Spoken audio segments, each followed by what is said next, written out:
கிறிஸ்துவுக்குள் பிரியமானவர்களே, இந்த நாளுக்கான மாலை நேர மன்னா யூதா எழுதின நிருபம் 18வது வசனம். யூதா 18 ஜூட் 18.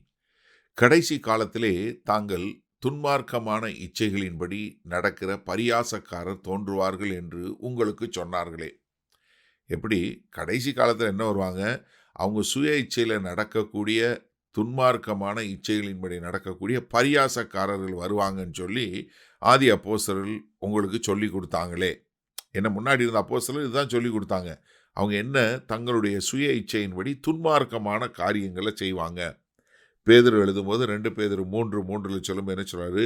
முதலாவது நீங்கள் அறிய வேண்டுவது என்னவெனில், கடைசி நாட்களில் பரியாசக்காரர் வந்து தங்கள் சுய இச்சைகளின்படி நடந்து அங்கே வருவார் என்று சொல்லுகிற வாக்குத்தத்தம், அவர் வருவார் என்று சொல்லுகிற வாக்குத்தத்தம் எங்கே அப்படின்னு சொல்லி பரியாசம் பண்ணுவது, ஏளனம் பண்ணுவது, கிண்டல் பண்ணுவதுங்கிற காரியங்களை நிறைய பேர் உங்களுக்கு வந்து செய்வாங்க.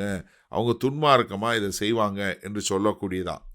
ஏன்? அவங்க தங்களுடைய சுய இச்சையின்படி வாழக்கூடியவர்கள். அப்போஸ்தலர் 20வது அதிகாரத்தில் 29-30 வசனத்தில், நான் போன பின்பு மந்தையை தப்ப விடாத கொடிதான ஓநாய்கள் உங்களுக்குள்ளே வரும், உங்களிலும் சிலர் எழும்பி சீஷர்களை தங்களிடத்தில் இழுத்து கொள்ளும்படி மாறுபாடானவைகளை உங்களுக்கு போதிப்பார்கள். எப்படி? அவங்க என்னைய பின்பற்று என்று சொல்லக்கூடியதா அவங்கள பின்பற்றக்கூடிய ஒரு தவறான போதனையில் அவங்கள வழி நடத்தி தங்களுடைய சுய இச்சைகளின்படி நடந்து கொள்வார்கள்.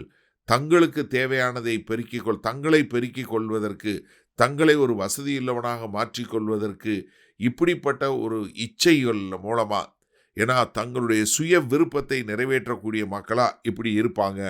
அதனால தான் தீமோத்தேயுக்கு எழுதும்போது 1 தீமோத்தேயு 4:1 சொல்லும்போது, ஆகிலும் ஆவியானவர் வெளிப்படையாய் சொல்லுகிறபடி பிற்காலங்களிலே மனசாட்சியில் சூடுண்ட பொய்யருடைய மாயத்தினாலே சிலர் வஞ்சிக்கிற ஆவிகளுக்கும் பிசாசுகளின் உபதேசங்களுக்கும் செவி கொடுத்து, எப்படி? வஞ்சிக்கிற ஆவிகளுக்கும் பிசாசுகளுடைய உபதேசத்துக்கு, நீங்கள் அதாவது கர்த்தருடைய உபதேசத்தை கேட்பது மாத்திரம் இல்லை, அல்ல கர்த்தருடைய உபதேசத்தை கேட்காம இருக்கிறது மாத்திரம் இல்லை, பிசாசுனுடைய உபதேசத்தை கேட்டு அதற்கு கீழ்ப்படியக்கூடிய மக்களா. காரணம் என்ன? தங்களுடைய இச்சை, தங்களுடைய துன்மார்க்கமான இச்சை. நான் எப்படி ஒரு பெரிய இதாக வருவது அப்படின்னு சொல்லக்கூடிய தங்களுக்கு என்று வரக்கூடியது. 2வது, அவங்க கேலியும் ஏளனமும் பரியாசம் பண்ணக்கூடியவர்களா. என்ன? பேதுரு எழுதும்போது சொன்னார் இல்லையா, கர்த்தர் வருவதற்குரிய காரியம் என்னாச்சு அப்படிங்கிற ஒரு ஏளனம். இந்த காலகட்டத்தில் என்ன?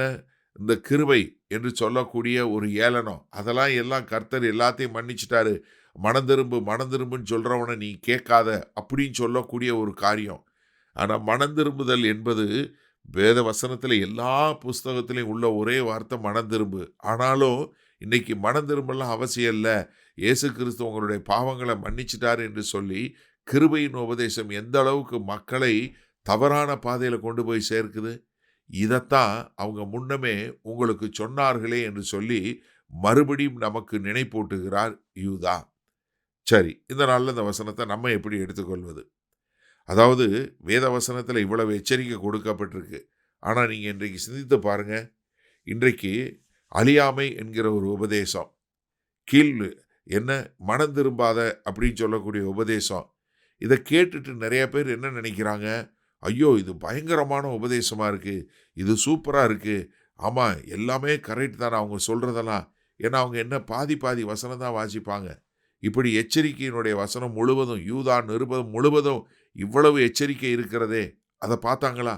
ஆதி அப்போஸ்தலர் எச்சரித்திருக்காங்கன்னு சொல்லி நான் பொதுவான விசுவாசத்தை குறித்து தான் உங்களுக்கு எழுத நினச்சேன்.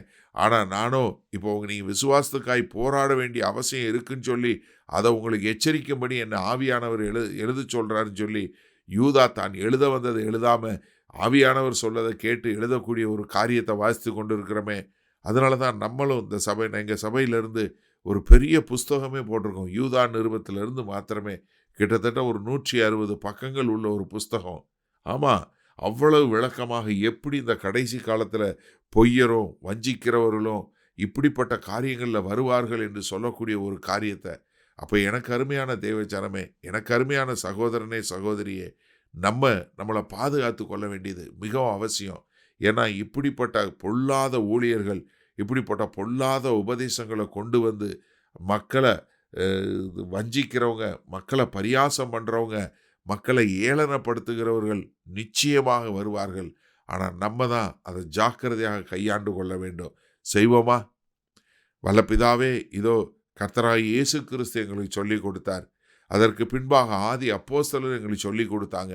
எப்படி கடைசி காலத்தில் தங்களுடைய சுய இச்சைகளின்படி நடக்கக்கூடியவர்கள் வந்து அநேகருடைய விசுவாசத்திற்கு கேடான காரியங்களை செய்வாங்கன்னு. அதை நாங்கள் இந்த வாழ்க்கையில் இப்பொழுது சமகாலங்களில் அது நடப்பதை பார்த்து கொண்டு இருக்கிறோம்.